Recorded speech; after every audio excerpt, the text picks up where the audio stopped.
Hello everyone, welcome to the channel JKSSB Adda 614। चलिए तो आज हम डिस्कस करेंगे 20 अक्टूबर से जुड़ी हुई कुछ करंट की न्यूज को। राइट, चलते हैं पहली न्यूज के साथ जो कि जुड़ा हुआ है डिफेंस डील के साथ। हाल ही में भारत और यूएसए ने एक डील साइन की है। राइट, ये डील जो है ये 32,000 करोड़ की डील है। किस लिए साइन की है?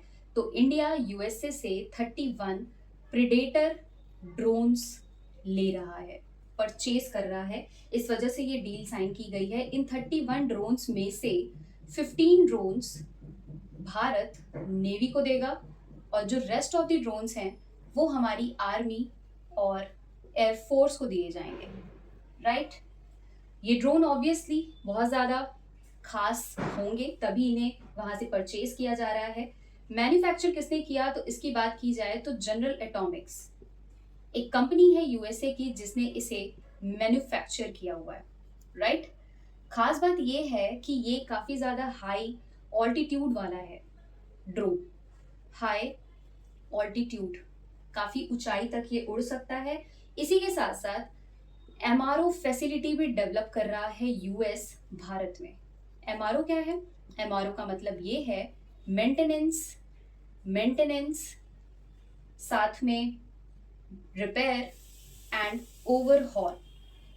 अगर ये ड्रोन्स खराब भी होते हैं तो इसकी रिपेयरिंग के लिए यूएस नहीं जाना पड़ेगा, एमआरओ फैसिलिटीज भारत में ही डेवलप किया जाएगा। दैट मीन्स अगर रिपेयरिंग, मेंटेनेंस या ओवरहॉल कराना है तो वो भारत में ही हो जाएगा। राइट, एक और चीज यूएसए से परचेज की जा रही है वो है हेलफायर मिसाइल्स। राइट, ये जो मिसाइल्स होने वाले हैं ये लेजर गाइडेड मिसाइल होंगे। कौन से मिसाइल होंगे? लेजर गाइडेड मिसाइल होंगे। राइट, यूएस आया है तो यूएस के बारे में बात करते हैं। यूएसए की कैपिटल आई होप आप सभी को पता होना चाहिए और पता भी होगा, वॉशिंगटन डीसी। नॉर्थ अमेरिका की ये कंट्री है और एट प्रेजेंट यहाँ पे प्रेसिडेंट कौन है? वो हैं जो बाइडन जी। राइट, तो इतनी बातें आपको यहाँ से याद रखनी है। चलिए तो चलते हैं सेकेंड न्यूज के साथ जो कि इलेक्शन से जुड़ा हुआ है। जैसा कि आप सभी को पता है और मैंने बता भी रखा है कि जम्मू एंड कश्मीर में इलेक्शंस कंडक्ट किए गए थे। जब इलेक्शंस कंडक्ट हुए थे तो वो कितने सीट पे इलेक्शन कंडक्ट किए गए थे? 90 सीट्स पे इलेक्शंस कंडक्ट किए गए थे इन जम्मू एंड कश्मीर। राइट, और जब इलेक्शंस हुए थे तो आपको मैंने ये भी बताया था कि यहाँ पर एज अ सीएम कौन ओथ ले चुका है, तो वो है उमर अब्दुल्ला जी एज अ सीएम। राइट, तो जब इन्होंने ओथ लिया तो इनके साथ साथ डिप्टी सीएम ने भी ओथ लिया। उन डिप्टी सीएम का नाम क्या है ये आपको जानना है। तो डिप्टी सीएम का क्या नाम है? वो नाम है सुरेंद्र चौधरी। राइट, इन्होंने यहाँ के सीएम के साथ शपथ ली है। अब जम्मू एंड कश्मीर आपको पता होगा कि इसे यूनियन टेरिटरी का दर्जा दे दिया गया 31 अक्टूबर 2019 में। साथ ही एट प्रेजेंट यहाँ पर एज एलजी काम कर रहे हैं मनोज सिन्हा जी। राइट, 90 सीट्स पे टोटल इलेक्शंस हुए थे और आपको मैंने ये भी बताया था कि उमर अब्दुल्ला जी ऑलरेडी एज अ सीएम यहाँ पर काम कर चुके हैं 2009 से 2014 तक। दैट मीन्स ये सेकेंड टाइम यहाँ पर सीएम बने, बट ये पहले सीएम है जब जम्मू एंड कश्मीर को एज यूटी डिक्लेयर किया गया है। उसके अंडर में ये बनने वाले पहले सीएम है। राइट, तो ये बातें आपको याद रखनी है। चलिए तो अगले न्यूज के साथ बढ़ते हैं which is related to a day. एक दिवस के साथ ये जुड़ा हुआ है। वो कौन सा दिवस है? वो है international day for the eradication of poverty. मतलब हमें गरीबी को किस तरीके से खत्म करना है उसे डेडिकेट करते हुए एक दिन सेलिब्रेट किया जाता है 17 अक्टूबर को। अब ये दिन सेलिब्रेट भी आखिर कोई करता होगा तो ये दिन सेलिब्रेट करता है यूनाइटेड नेशन ऑर्गेनाइजेशन। राइट, क्योंकि हमारे सस्टेनेबल डेवलपमेंट गोल्स का गोल नंबर 1 पॉवर्टी को एंड करने के बारे में बात करता है। राइट, और इन एसडीजी गोल्स को कंप्लीट करने के टारगेट्स भी रखे गए हैं। वो टारगेट कब तक का है?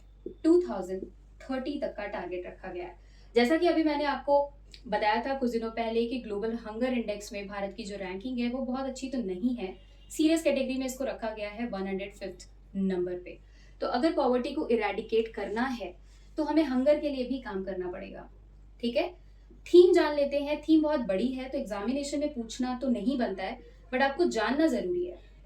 थीम है इसकी social and ending social and institutional maltreatment, institutional maltreatment, acting together, acting together for just peaceful, for just peaceful and inclusive societies।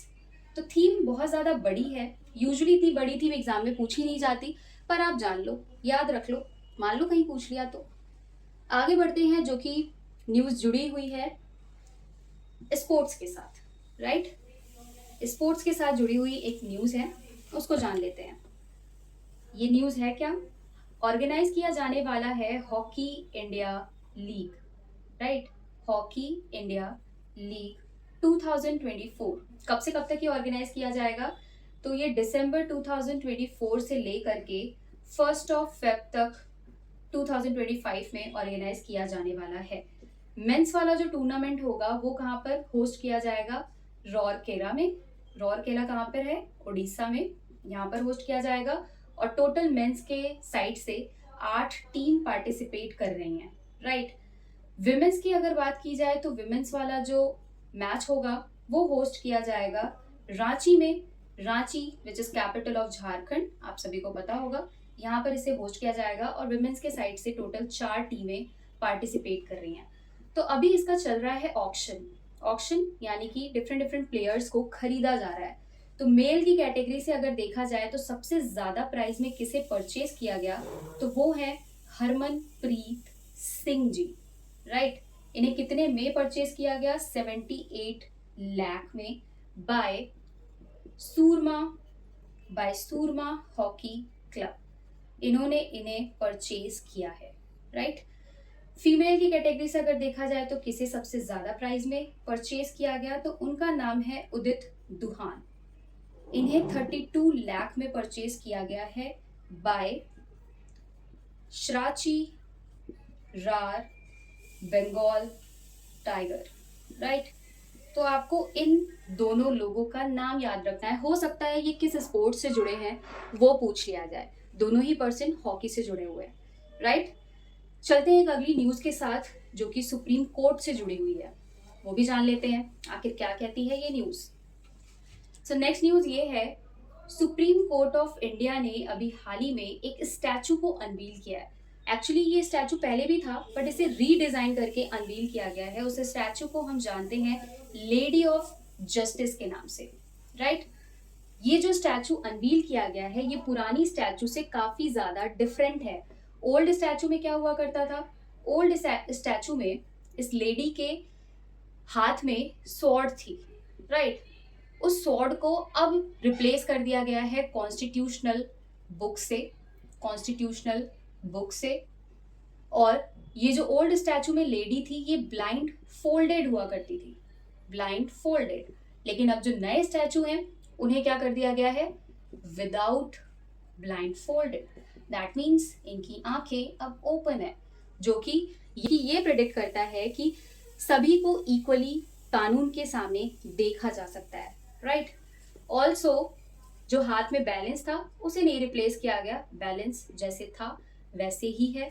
Balance क्या प्रेडिक्ट करता है? बैलेंस प्रेडिक्ट करता है बैलेंस इन सोसाइटी, कि सोसाइटी में किस तरीके से हम एक बैलेंस मेंटेन कर सकते हैं इक्वालिटी का, उसे ये प्रेडिक्ट करता है।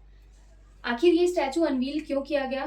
तो इसलिए अनवील किया गया क्योंकि पुराना वाला जो स्टैचू था वो ब्रिटिशर्स के एरा में इंट्रोड्यूस किया गया था, तो just and the legacy of colonial period. इस वजह से स्टैचू को सुप्रीम कोर्ट ऑफ इंडिया ने अनवील किया है, राइट। तो इतनी बातें आपको यहाँ से याद रखनी है। That's it. आई होप आप सभी को पसंद आया होगा। So thank you for watching.